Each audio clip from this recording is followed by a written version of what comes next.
For many of us, we live in the Carolinas because we love having easy access to both the mountains and the beaches. But when a person disappears in an area surrounded by or near water, it can make searches all the more difficult.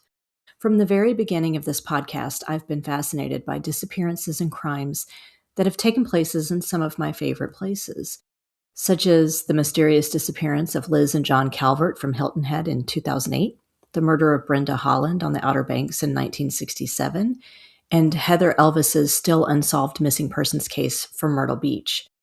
Today, we're pulling a few other coastal crimes from the show catalog, from a mother and daughter who went missing from Carolina Beach in 1941, a young girl who went missing while at the beach with her family in 1988, a soldier who was murdered while on a camping trip on the Outer Banks in 2020, and a young woman who was murdered in the sunny town of Conway, South Carolina in 1991.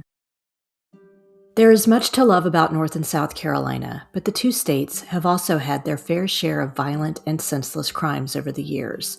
From murders on the Blue Ridge Parkway, in the heart of big cities or sleepy college towns, and along the coastal waters, some of these stories may be new to you. Some may have happened in your town. Some may involve people that are still missing to this day. But all will leave you remembering to always be vigilant about the people you meet and the places you go. I'm Renee Robertson. Please join me for Missing in the Carolinas. Episode 177, Missing and Murdered at the Beach.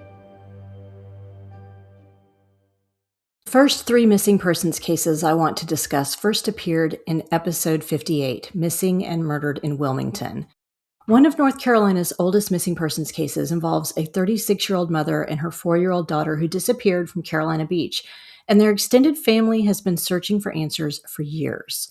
They thought the mystery might have been solved in 2008, but unfortunately, that also turned out to be a dead end.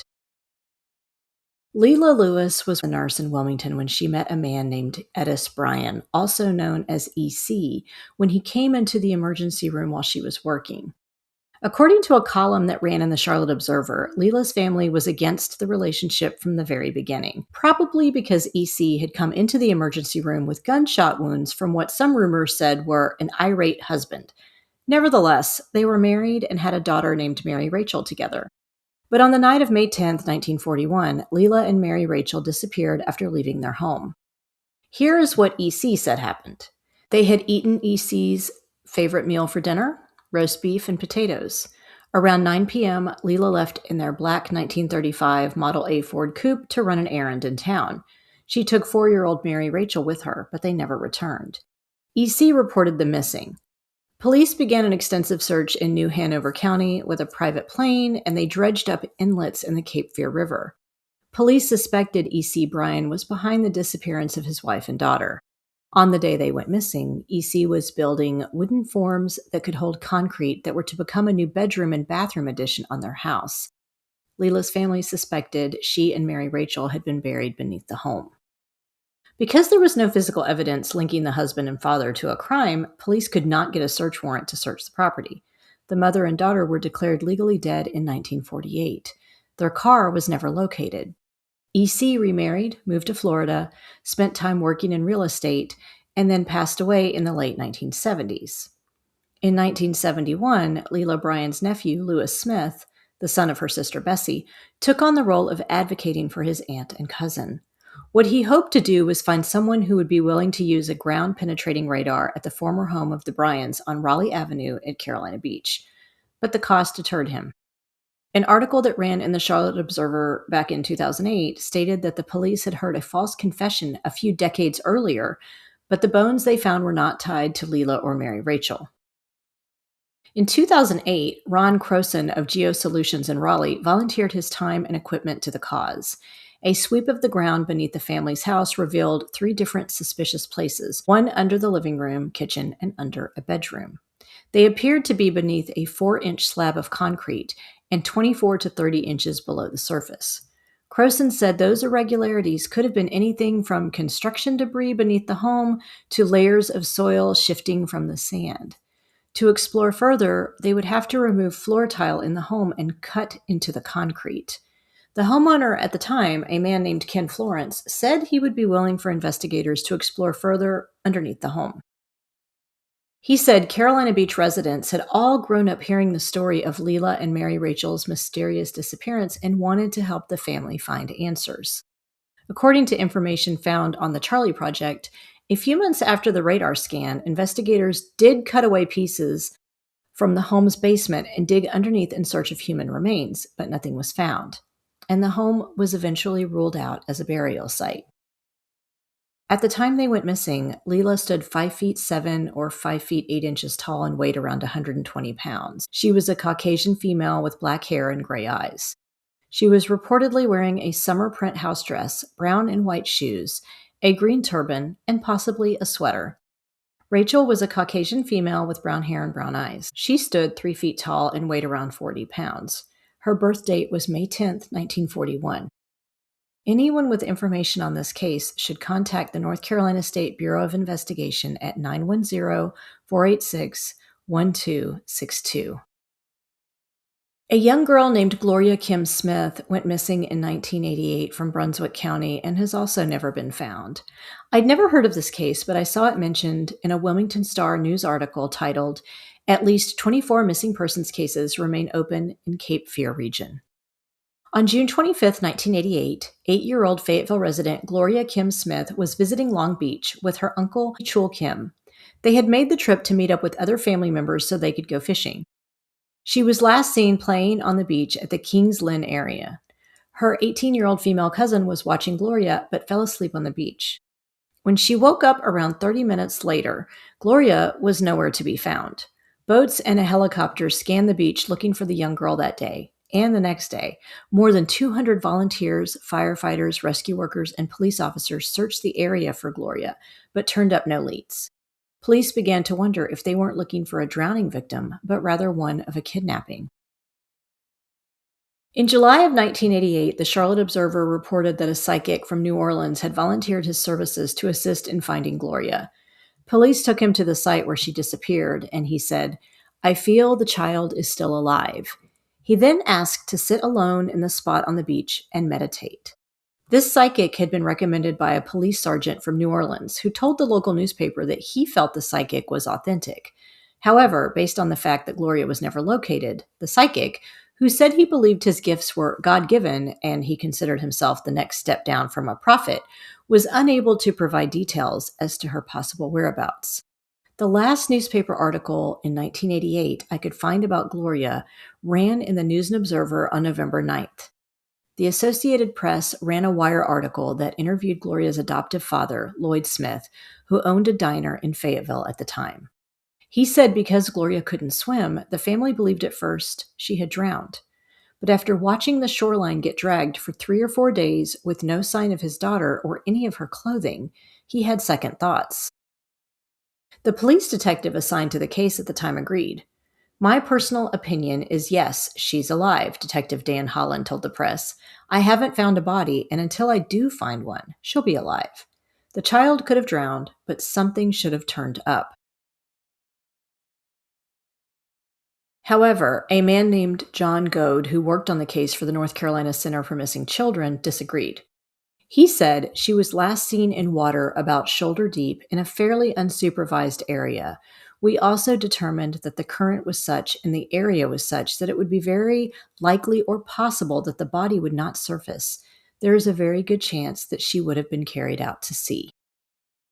Gloria Kim Smith is half Korean and at the time of her disappearance stood around 4 feet tall and weighed 60 pounds. She had short brown hair and brown eyes. She was wearing a white tank top and dark blue shorts. Anyone with information on this case can call the Oak Island Police Department at 910-278-5595. A man named Brian Neil Hooks went missing from the Myrtle Beach area of South Carolina in the late 1980s, and his case remains unsolved. I shared his story in episode 92, Brian Neil Hooks and Andy Tench Missing and the Murder of Mary Collins. In September of 1988, 21-year-old Brian Neil Hooks went missing from the Florence area of South Carolina.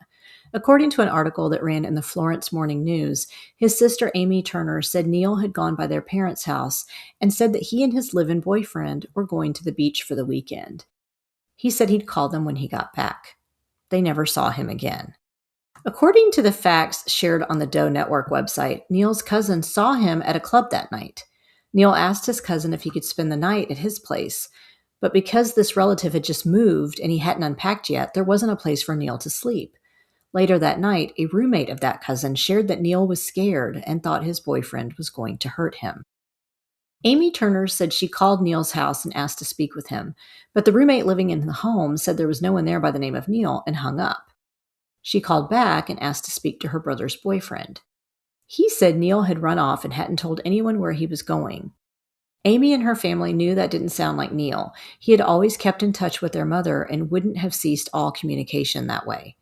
They went to the Florence County Sheriff's Department to file a missing persons report. An investigator there worked the case until the leads went cold. He had suspected foul play and even identified a person of interest in the case, Neil's boyfriend at the time, but was unable to collect any concrete evidence about the whereabouts of Brian Neil Hooks. In 2011, Neil's father passed away, and his daughter made a promise to him that she would continue searching for her brother. She reached out to the sheriff's department to see if they would take another look at the case. Lieutenant Glenn Kirby took over the case and began interviewing people, including some who were in jail with the person of interest at one point. He said in the early 2000s they had received information that Neil's remains might be buried near Willow Creek Road, which was where Neil had last resided. They searched and excavated an area but were unable to find any evidence. The family of Neil Hooks have come to terms with the fact that he is likely dead, but they still want closure. His sister told the Florence Morning News, "This has been really, really hard, not knowing anything all these years. We want his remains. We want to give him a proper burial and have a place where we can go and talk to him and feel close to him. We want him home." At the time he went missing, Brian Neil Hooks stood about 5 feet 7 inches tall and weighed around 140 pounds. He was possibly wearing a t-shirt and jeans. He had sandy hair and blue eyes. He had a scar on his left wrist and a tattoo of a cross on his left shoulder. His front teeth were in bad shape and had started to decay. Anyone with information on this case is asked to call the Florence County Sheriff's Office at 843-665-2121 or the State Crime Stoppers Hotline at 888-274-6372. Enrique Roman-Martinez's case first appeared in episode 104. On Memorial Day weekend in 2020, a U.S. Army soldier stationed at Fort Bragg went missing while on a camping trip at the Cape Lookout National Seashore on the southern Outer Banks of North Carolina. Enrique Roman-Martinez, age 21, was from Chino, California, and served as a paratrooper with the 82nd Airborne Division. He had joined the Army at age 17, attended airborne school in Georgia, and worked as a human resources specialist at Fort Bragg. During his time in the service, he received an Army Good Conduct Medal, the National Defense Service Medal, Global War on Terror Service Medal, Army Service Ribbon, and the Army Parachutist Badge. Enrique had joined 7 other campers on this camping trip at the last minute. At the time, they were violating the COVID-19 restrictions banning travel off the base. The first night they were on Cape Lookout, it rained heavily. The next day, May 23rd, Enrique's fellow soldiers reported him missing. They later told authorities they last saw Enrique around midnight, the night he disappeared from the campsite. He had left behind his glasses, phone, and wallet in his tent. The soldiers ran into a park ranger asking them to move their vehicles away from the sand dunes the day Enrique went missing, but they didn't mention anything about having a missing person in their group. Instead, specialist Alex Becerra called 911 approximately 17 hours after he was last seen, told the dispatcher Enrique had suicidal tendencies, and they hadn't been able to find him. The search for Enrique included the National Park Service, Army Criminal Investigations Division, Wayne County Sheriff's Office and their canine team, the U.S. Coast Guard, North Carolina Marine Patrol, and the Carteret County Sheriff's Office. A week after Enrique vanished, a severed head washed ashore on Shackleford Banks, close to where the soldiers had been camping. The head was later identified as belonging to Enrique Roman-Martinez, and a medical examiner said the death appeared to be a homicide. There was evidence of multiple chop injuries to the head, and Enrique's jaw had been broken in at least 2 places. They could not determine a cause of death because the rest of the body was never found. Enrique's family doesn't believe he would have gone swimming in the water given the storms that weekend, nor do they believe he was suicidal. Enrique was on his way out of the Army and was planning to use the GI Bill to go to college. He wanted to buy a new car and travel. The battalion commander of the 37th Brigade Engineer Battalion of the 82nd Airborne Division waited until Monday morning to inform the Army Criminal Investigation Division that Enrique was missing, and his barracks weren't secured until almost a week later. Allegedly, one of the 7 campers who had been with Enrique entered his room before it was locked down, according to an article that ran in Rolling Stone magazine. A journal that Enrique kept was not found with his belongings, according to his sister. One of Enrique's friends from California, Christian Romero, who was also serving in the Army and stationed at Fort Bragg, told Rolling Stone magazine he didn't understand why Enrique would have gone on the trip, given the weather forecast and the nonstop rain. The ferry back to the mainland had stopped operating. Enrique was miserable and wanted to go back to the base. His tent had toppled over while they were setting up camp, and he allegedly walked away from the site. This friend had heard from the soldiers who were on the trip with Enrique. They said he had last been seen wearing a pair of blue shorts and no shirt. Griselda Roman-Martinez, Enrique's sister, said her brother couldn't see without his glasses and wouldn't have left those behind in his tent. Christian Romero said Enrique was known to have taken LSD and hallucinogenic mushrooms, and Griselda confirmed that. She said her brother believed they were therapeutic for mental illness. Did LSD have anything to do with what happened on that camping trip and Enrique's death? No one else was talking. In November of 2021, a spokesman for the Army Criminal Division said while Enrique's case is not closed, it has moved into cold case status. 4 of the soldiers on the trip, Sergeant Samuel Moore, Becerra, Specialist Joshua Curry, and Specialist Benjamin Sibley, faced courts-martial for nonviolent charges. An attorney for the Roman-Martinez family told Rolling Stone magazine that the Army CID believes Enrique was murdered by one or more of the soldiers on the camping trip, but they don't have enough evidence to charge anyone in the homicide. According to an article that ran on the website military.com, as of January 2023, Moore, Becerra, and Curry had pleaded guilty to various conspiracy and false statement charges, received reductions in rank, and were dismissed from the Army, according to a spokesperson for the 82nd Airborne Division at Fort Bragg. Specifically, Becerra was convicted of 3 counts of disobeying a superior officer and 1 count of wrongful use of a controlled substance. Sibley was convicted of conspiracy to commit a false statement and making a false statement and was reduced in rank. He is no longer serving in the Army.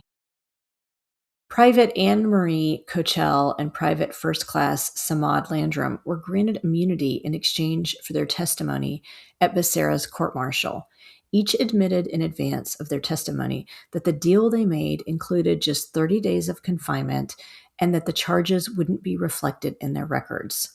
They were also charged with wrongful use of LSD.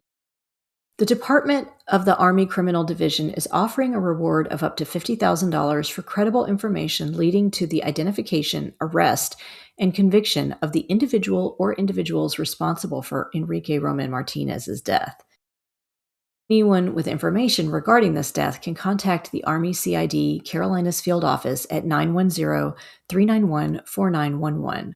Persons wishing to remain anonymous will be honored to the degree allowable under the law, and information will be held in the strictest confidence. And the last case from our podcast files involves the murder of 17-year-old Crystal Faye Todd, who was living in Conway, South Carolina, not far from Myrtle Beach.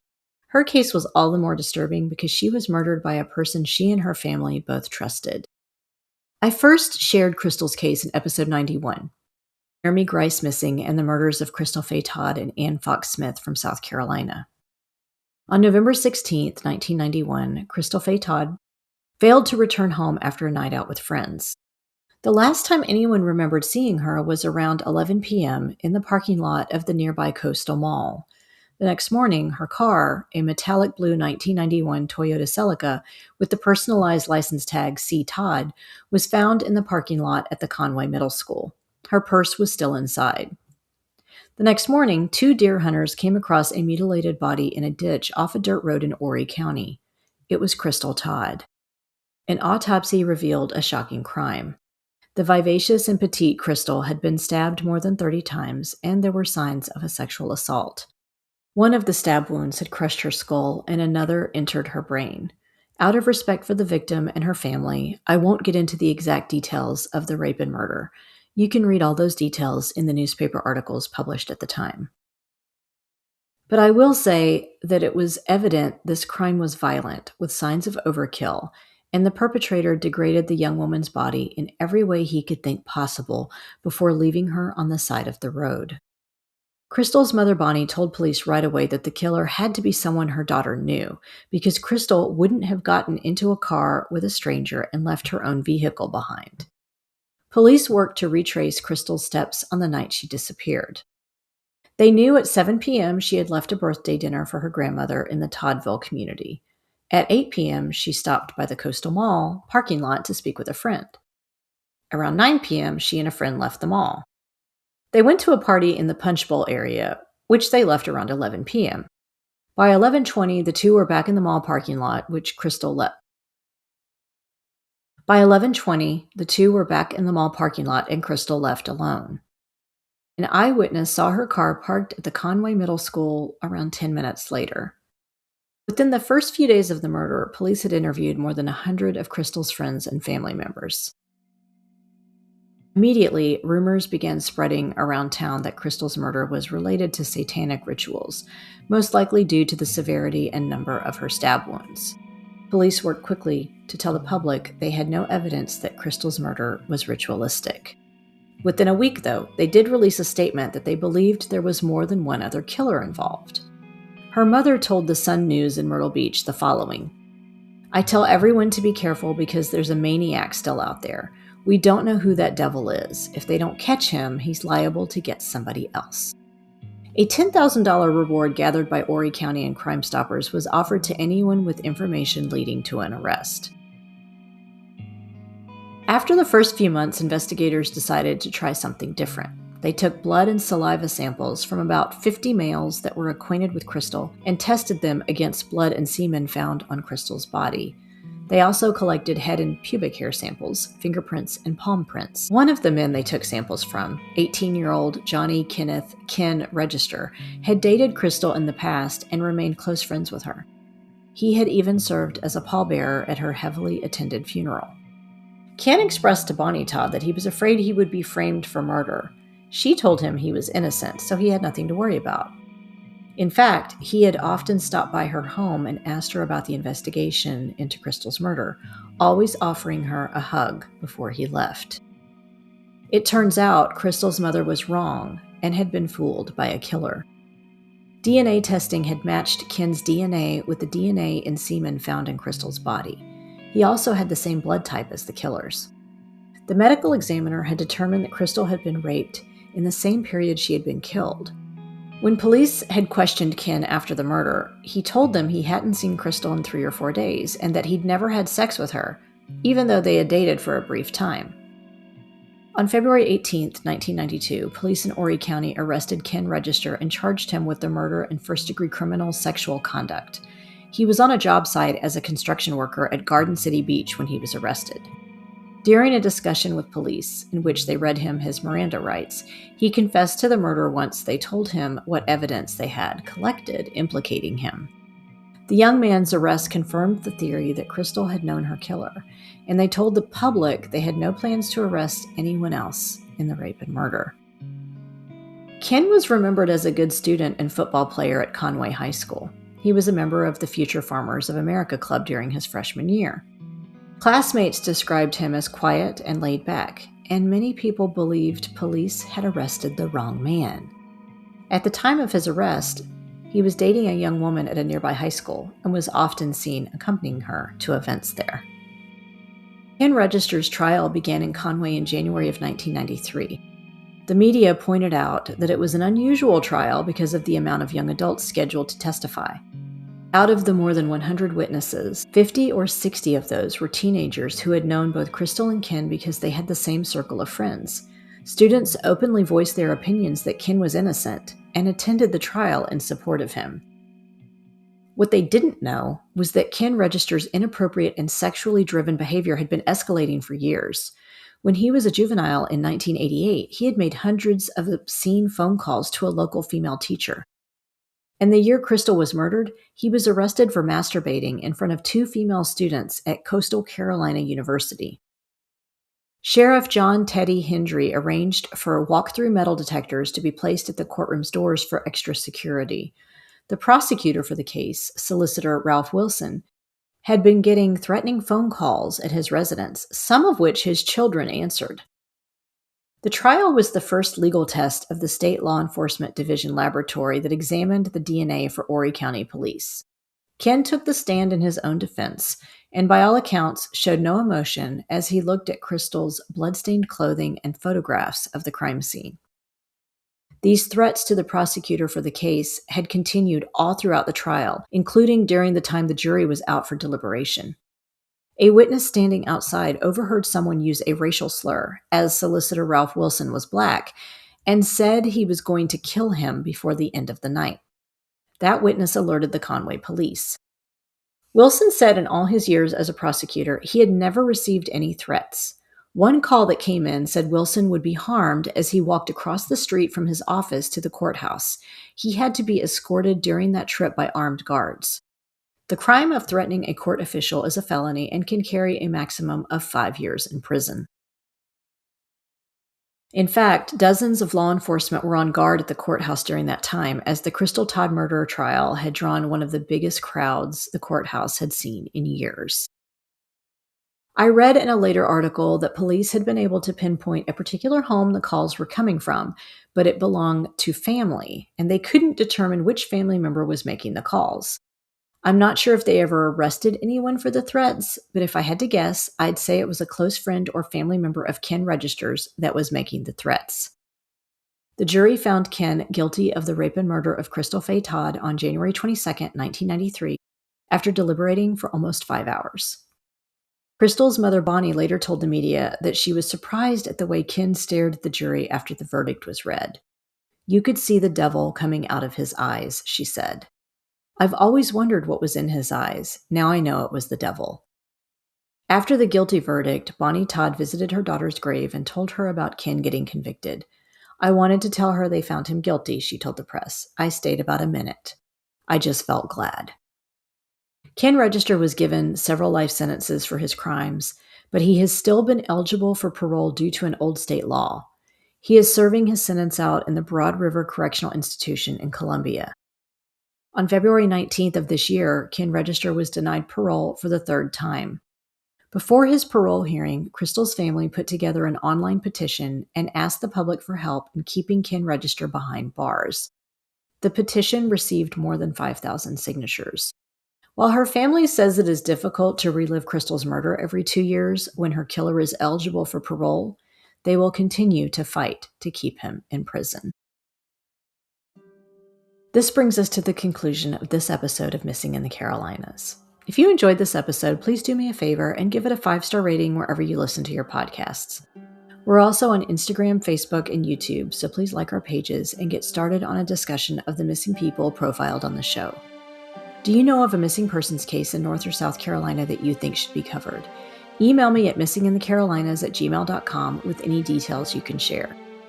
Cover art for this podcast was designed by Macintosh Multimedia.